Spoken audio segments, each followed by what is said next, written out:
लोकसभेच्या निवडणुकीत महाराष्ट्रात महायुतीला मराठा आंदोलनाचा मोठा फटका बसलेला पाहायला मिळाला।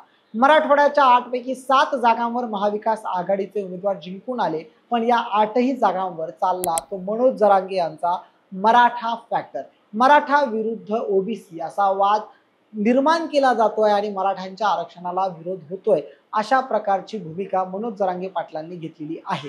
राज्यभरात मराठ्यांच्या विरोधात ज्यांनी कुणी रान उठवलं त्या ओबीसी समाजातल्या काही नेत्यांमध्ये सुद्धा आता ओबीसीचं नेतृत्व एक व्यक्ती कोण करणार या संदर्भातली काही छुपा संघर्ष आपल्याला पाहायला मिळतो आहे। ज्या प्रकारे महाराष्ट्रातल्या मराठा समाजाचं नेतृत्व मनोज जरांगे पाटलांच्या रूपाने एक हाती आपल्याला एका व्यक्तीकडे पाहायला मिळतं, तसं ओबीसीचं नेतृत्व करणारी एक व्यक्ती नेमकी कोण आहे आणि आपल्याला ती पाहायची आहे।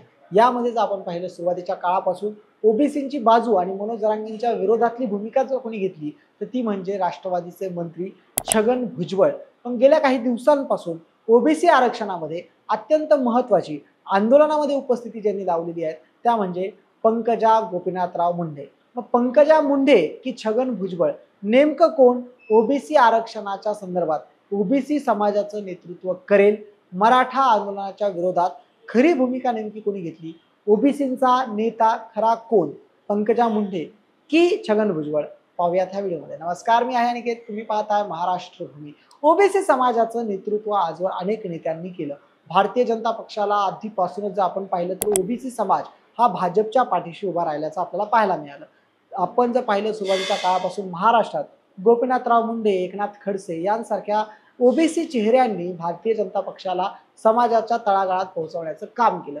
ज्या प्रकारे गोपीनाथ मुंडेंनी ओबीसी समाजाचं नेतृत्व केलं तितकंच दमदार नेतृत्व इतर कुठलाही नेता ओबीसी समाजाचं करू शकला नाही।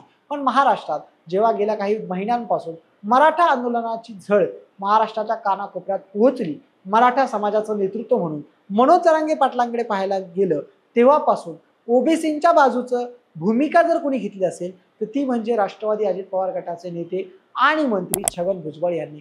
छगन भुजबळ यांनी थेट मनोज जरांगे पाटलांवर आरोप केले, त्यांना काही कळत नाही, त्यांच्या विरुद्ध आरोप केले आणि ओबीसींच्या राजकारणात आरक्षणामध्ये आम्ही वाटेकरी होऊ देणार नाही, मराठा समाजाला वेगळं आरक्षण द्यावं, अशा प्रकारची भूमिका घेतल्याची आपल्याला पाहायला मिळाली। ओबीसींची एकतर्फी बाजू जर कोणी मांडली असेल तेही मराठा समाजाचा रोष अंगावर घेत तर ती फक्त आणि फक्त छगन भुजबळ यांनी आपण पाहिलेली। गेल्या काही दिवसांपासून छगन भुजबळ सुद्धा ओबीसीच्या आंदोलनाच्या मोर्चावर त्या मंचावर आपल्याला पाहायला मिळालेले आहेत।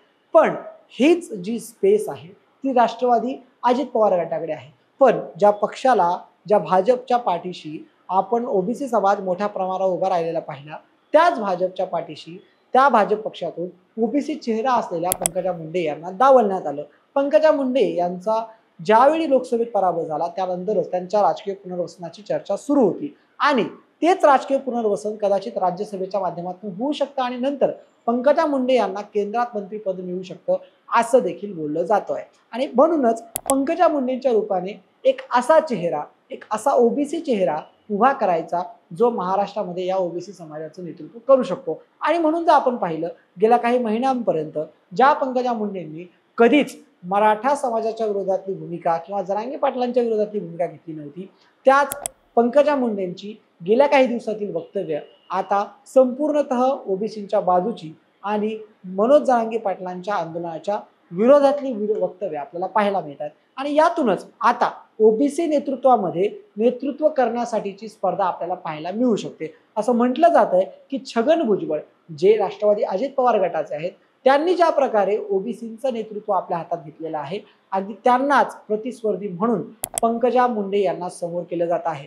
भारतीय जनता पक्षाच्या पक्षश्रेष्ठींचं असं म्हणणं आहे की महाराष्ट्रात पंकजा मुंडे यांच्या रूपाने एक महिला नेतृत्व आणि सोबतच ओबीसी नेतृत्व देऊन जो फटका लोकसभेत महायुतीला बसला तो फटका बाजूला सारणे, एकनाथ शिंदेच्या रूपात मराठा चेहरा मुख्यमंत्री पदावर असताना मराठा समाज त्यांच्याकडे आकर्षित करणे आणि एकनाथ शिंदे, पंकजा मुंडे या दोन नेतृत्वाला सोबत घेऊन एकंदरीतरित्याचं आपण पाहिलं तर दोन्ही समाजांना सोबत घेऊन सत्ता आणणे हे आपल्या सध्या भारतीय जनता पक्षाचं मुख्य लक्ष असल्याचं पाहायला मिळत आहे। पण पंकजा मुंडेंना जी स्पेस सध्या ओबीसी आरक्षणाने मिळालेली आहे ती स्पेस टिकवून ठेवण्यात त्या किती यशस्वी होतात आणि या सर्व संदर्भामध्ये छगन भुजबळ आणि पंकजा मुंडे हे दोघेच तर आमने सामने येत नाहीत ना, हेही आपल्याला पाहावं लागेल. तुम्हाला काय वाटतं, ओबीसी समाजाचं नेतृत्व कुणी करायला हवं, छगन भुजबळ यांनी की पंकजा मुंडे यांनी? कमेंट करून आम्हाला तुमचं मत नक्की कळवा. धन्यवाद.